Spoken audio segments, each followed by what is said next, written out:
আসসালামু আলাইকুম প্রিয় ভিউয়ার্স, জানিয়ে দেব আমাদের হাতে থাকা সর্বশেষ আপডেট আন্তর্জাতিক সংবাদ শিরোনাম। ইউক্রেনের যুদ্ধে ৭০,০০০-এরও বেশি রুশ সেনা নিহত। অন্যদিকে ২০ মিনিটে লেবাননের ৭০ অঞ্চলে বোমাবর্ষণ। জানিয়ে দেব হিজবুল্লাহর অকুণ্ঠ সমর্থন, কৃতজ্ঞতা বার্তায় যা বলল হামাস। এদিকে মহাকাশে চীনের নতুন ৬ স্যাটেলাইট। সর্বশেষ জানিয়ে দেব সমাবেশকে বাঁচা মরার উল্লেখ করে সফল করার আহ্বান সাবেক পাকিস্তানি মন্ত্রী ইমরান খানের। এতক্ষণ শুনছিলেন সংবাদ শিরোনাম, এবার বিস্তারিত। তার আগে ভিডিওটি ভালো লাগলে অবশ্যই একটি লাইক করবেন এবং চ্যানেলটিকে সাবস্ক্রাইব করে দেবেন। কে কোথা থেকে আমাদের ভিডিও দেখছেন অবশ্যই জানিয়ে দেবেন। ইউক্রেন যুদ্ধে ৭০,০০০-এর বেশি রুশ সেনা নিহত। বিবিসি তথ্য অনুযায়ী ইউক্রেনে নিহত ৭০,১১২ রুশ সেনার নাম শনাক্ত করতে পেরেছে তারা। তবে নিহত সেনার প্রকৃত সংখ্যা উল্লেখযোগ্যভাবে বেশি বলে ধারণা করা হচ্ছে, কেননা কিছু পরিবার তাদের নিহত স্বজনদের বিষয়ে বিস্তারিত তথ্য শেয়ার করেনি। এই বক্তৃতায় যাদের বিষয়ে তথ্য যাচাই করা যায়নি তাদের নাম নিহত সেনাদের তালিকায় অন্তর্ভুক্ত করা হয়নি। আবার যারা ইউক্রেনে রাশিয়ার দখল করা দত্তস্থ ও লুহান অনস্তক নিহত হয়েছে তাদের নামও যুক্ত করা হয়নি। নিহত রুশ সেনাদের মধ্যে ১৩,৭৮১ জন স্বেচ্ছাসেবী, যা মোট নিহতের সংখ্যা প্রায় ২০%। স্বেচ্ছাসেবীর এ সংখ্যা নিহত রুশ সেনাদের অন্য সব ক্যাটাগরিকেই ছাড়িয়ে গিয়েছে। ইউক্রেনের যুদ্ধে অংশ নেওয়া রুশ সেনাদের মধ্যে রয়েছে ওই সব অপরাধী যারা সাজা মৌকুফের বিনিময়ে এতে যোগ দিয়েছে। নিহত রুশ সেনাদের মধ্যে আগে এই শ্রেণীর সেনারা সংখ্যায় সবচেয়ে বেশি ছিল বলে ধারণা করা যাচ্ছে। এখন তাদের সংখ্যা দাঁড়িয়েছে ১৯%। আর যুদ্ধে অংশগ্রহণকারী সাধারণ বেসামরিক সেনা সদস্যের হার ১৩%। গত বছরের অক্টোবর থেকে প্রতি সপ্তাহে নিহত স্বেচ্ছাসেবীর সংখ্যা ১০০-এর নিচে নামেনি। কোনো সপ্তাহে এ সংখ্যা ৩১০ জন পর্যন্ত রেকর্ড করা হয়েছে। এদিকে যুদ্ধ ইউক্রেনে নিহত সেনাদের বিষয়ে কদাচিৎ মন্তব্য করে থেকে দেশটি গত ফেব্রুয়ারিতে ইউক্রেনের প্রেসিডেন্ট ভ্লাদিমির জেলেনস্কিও বলেন, রাশিয়ার সঙ্গে যুদ্ধে তাদের ৩১,০০০ সেনার প্রাণ হারিয়েছে। তবে মার্কিন গোয়েন্দা তথ্য অনুযায়ী এর সংখ্যা আরও বেশি হতে পারে।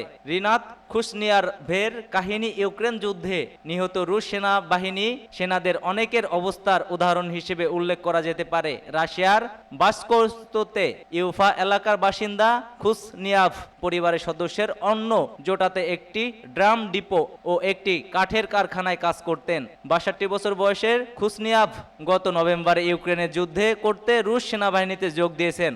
পরে ইউক্রেনে গিয়ে লড়াই শুরুর পর ৩ মাসের কম সময়ে বেঁচে ছিলেন তিনি।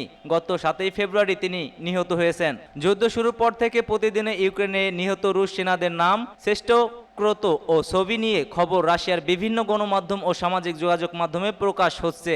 বিবিসি রাশিয়া ও স্বাধীন ওয়েবসাইট মিডিয়াগুলোতে নিহত ওই সেনাদের নাম অংশগ্রহণ করেছে, যার পাশাপাশি সরকারি বিভিন্ন প্রতিবেদন ও উন্মুক্ত সূত্রগুলো থেকে সংগ্রহ করা হয়েছে নিহত সেনাদের নাম। পরে সরকারি কর্তৃপক্ষ ও নিহত সেনাদের আত্মীয় স্বজনের কাছ থেকে পাওয়া এ সংক্রান্ত তথ্যগুলো যাচাই করেছে বিবিসি। বিভিন্ন সমাজবিধি খোরা নতুন করেও ইউক্রেনে নিহত রাশিয়া সেনাদের নাম সংগ্রহের ক্ষেত্রে সহায়তা করেছে, কেননা কবরগুলো সাধারণত রুশ প্রতিরক্ষা মন্ত্রণালয়ে সরবরাহ করা পতাকা ও পুষ্পমাল্য দিয়ে চিহ্নিত করা থাকে। এদিকে ২০ মিনিটে লেবাননের ৭০ অঞ্চলে বোমাবর্ষণ। আগ্রাসনের মাত্র ২০ মিনিটের মধ্যে দেশটির ৭০ অঞ্চলে ব্যাপক বোমাবর্ষণ করা হয়েছে।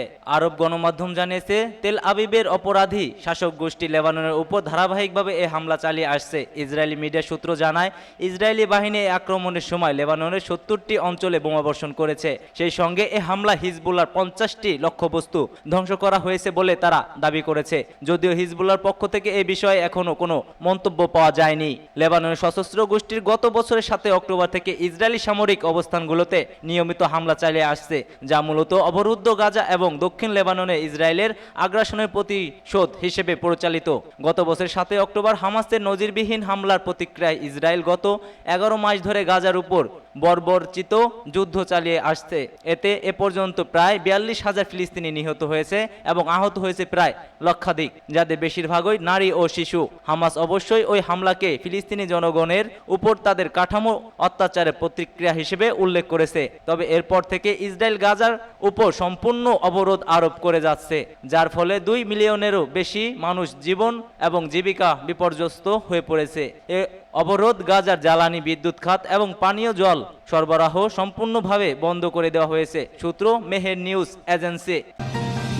হিজবুল্লাহর অকুণ্ঠ সমর্থন, কৃতজ্ঞতার বার্তায় যা বলল হামাস।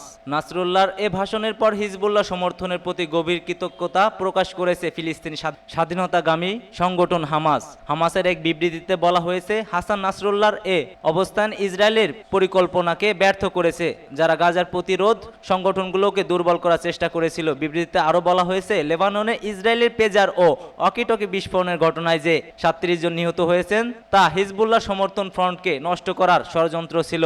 গত মঙ্গলবার ও বুধবার ইসরায়েল লেবানন পেজার এবং অকিটকি বিস্ফোরণের মাধ্যমে হামলা চালায়, যাতে 37 জন নিহত এবং 3250 জন আহত হন। হাসান নাসরুল্লাহ বৃহস্পতিবার তার ভাষণে বলেছিলেন, হিজবুল্লাহ ইসরায়েলের বিরুদ্ধে তাদের অভিযান অব্যাহত রাখবে। হামাস জানায়, হিজবুল্লাহর সমর্থন ফিলিস্তিনি স্বাধীনতা সংগ্রামে গুরুত্বপূর্ণ ভূমিকা পালন করেছে এবং নাসরুল্লাহর বক্তব্য ফিলিস্তিনি জনগণের সংগ্রামকে আরও উৎসাহিত করে তুলেছে।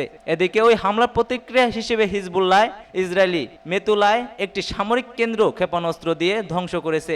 মেতুলায় 3টি ক্ষেপণাস্ত্র ছুড়ে ইসরায়েল ওই সামরিক কেন্দ্রে লক্ষ্য করে হামলা চালায় হিজবুল্লাহ গত বছর 7 অক্টোবর থেকে নিয়মিতভাবে ইসরায়েলের সামরিক অবস্থানের উপর হামলা চালিয়ে যাচ্ছে, যা মূলত অবরুদ্ধ গাজা ও দক্ষিণ লেবাননের উপর ইসরায়েলি আগ্রাসনের প্রতিশোধ হিসেবে পরিচালিত হচ্ছে। ইসরায়েল গত 7 অক্টোবর থেকে গাজায় নির্মম যুদ্ধ শুরু করে দিয়েছে। এতে এ পর্যন্ত প্রায় 42,000 ফিলিস্তিনি নিহত এবং লক্ষাধিক মানুষ আহত হয়েছে, যাদের বেশিরভাগ নারী, পুরুষ এবং শিশু। সেখানে সঙ্গে ইসরায়েল গাজার উপর একটি সম্পূর্ণ অবরোধ আরোপ করে যাচ্ছে, যার ফলে 2 মিলিয়নেরও বেশি ফিলিস্তিনি জ্বালানি, বিদ্যুৎ, খাদ্য ও পানি সংকটে পড়েছে এবং বিভিন্ন শিক্ষা প্রতিষ্ঠানগুলো ধ্বংস হয়ে গেছে। মহাকাশে চীনের নতুন 6 স্যাটেলাইট। মহাকাশে একদিনে 6টি নতুন স্যাটেলাইট পাঠিয়েছে চীন। দেশটির উত্তর অঞ্চলীয় শানসি প্রদেশের তাইওয়ান স্যাটেলাইট কেন্দ্র থেকে এসব স্যাটেলাইট সফলভাবে উৎক্ষেপণ করা হয়েছে। খবর সিনহুয়ার প্রতিবেদনে বলা হয়েছে, উত্তর অঞ্চলীয় শানসি প্রদেশের তাইওয়ান স্যাটেলাইটের উৎক্ষেপণ কেন্দ্র থেকে শুক্রবারে 6টি নতুন উপগ্রহ মহা স্যাটেলাইট পাঠিয়েছে চীন। জিলিন অন কোয়ানফু 02 B0106 স্যাটেলাইটটি বেইজিং এর স্থানীয় সময় দুপুর 12টা11 উৎক্ষেপণ করা হয়। মার্সের 2টি ক্যারিয়ারের রকেটের সাহায্যে স্যাটেলাইটগুলো পূর্ণ নির্ধারণ কক্ষপথে সফলভাবে প্রবেশ করে। এই উৎক্ষেপণ ছিল লং মার্চ রকেট সিরিজ 536তম ফ্লাইট মিশন। এর আগে গত আগস্টের প্রথম সপ্তাহে সফলভাবে সিয়ানফান পোলার অরবিট 01 স্যাটেলাইট উৎক্ষেপণ করেছিলেন চীন। তার আগেও স্যাটেলাইটের উৎক্ষেপণ করেছে চীন। সনচিং 3A নামে নতুন যোগাযোগ ও সম্প্রচার স্যাটেলাইটের উৎক্ষেপণ করে দেশটি। শনিবারে সমাবেশকে বাঁচা মরার উল্লেখ করে সফল করার আহ্বান পাকিস্তানের সাবেক প্রধানমন্ত্রী ইমরান খানের। পাকিস্তানের সাবেক প্রধানমন্ত্রী পাকিস্তান তেহরিক ইনসাফের প্রতিষ্ঠাতা কারাবন্দী ইমরান খান লাহোরের আগামী শনিবার তার দল ঘোষিত সমাবেশকে বাঁচা মরার উল্লেখ করে তা সফল করতে জনগণের প্রতি আহ্বান জানিয়েছে। বৃহস্পতিবার রাওয়ালপিন্ডি আদিয়ালা জেলে সাংবাদিকদের সঙ্গে কথা বলার সময় এই আহ্বান জানান ইমরান খান। পাকিস্তানের সংবাদ মাধ্যম জিও টিভি অনলাইন ভার্সনের খবরে বলা হয়, আদিয়ালা জেল থেকে পাকিস্তানের সাবেক প্রধানমন্ত্রী বলেন, পরিস্থিতি যেমনই হোক না কেন সমগ্র দেশবাসীকে সমাবেশে যোগ দিতে বের হতে হবে। তিনি বলেন, আমি গত 15 মাস ধরে জেলে আছি, প্রয়োজন হলে আরও থাকতে প্রস্তুত আছি। জেলে যেতে জনগণের ভয় পাওয়া উচিত নয়। পিটিআই নেতা কর্মীদের সংবিধান মেনে কর্মসূচি পালনের আহ্বান জানিয়ে দলের প্রতিষ্ঠাতা বলেন, আমি গত 28 বছর ধরে দলকে সংবিধান মেনে চলার জন্য বলে আসছি। সংবিধান আমাদের সমাবেশে করার অধিকার রয়েছে। তিনি বলেন, আমি পুরো জাতিকে তাদের ভবিষ্যতের জন্য লাহোর সমাবেশে যোগ দেওয়ার আহ্বান জানাচ্ছি। সুপ্রিম কোর্ট শেষ প্রতিষ্ঠান যেখানে জনগণের প্রত্যাশা রয়েছে। সুপ্রিম কোর্ট ধ্বংস হলে পাকিস্তান একটি ব্যর্থ রাষ্ট্র পরিণত হবে। ইমরান খান বলেন, সুপ্রিম কোর্টের ধ্বংসের মানে গণতন্ত্র ধ্বংস হয়ে যাওয়া, আর গণতন্ত্রকে ধ্বংস করা মানে স্বাধীনতাকে ধ্বংস করে দেওয়া। স্বাধীনতা ধ্বংস হলে মানুষ দাস হয়ে যাবে। সংবিধান সংশোধনের চেষ্টায় কাঠামোর সমালোচনা করে তিনি বলেন, সংবিধানের প্রস্তাবিত সংশোধনী নিয়ে পূর্ণ আলোচনা হওয়া উচিত ছিল। রাতের অন্ধকারে সংশোধনীর পিছনে উদ্দেশ্যটি এখন জানা গিয়েছে।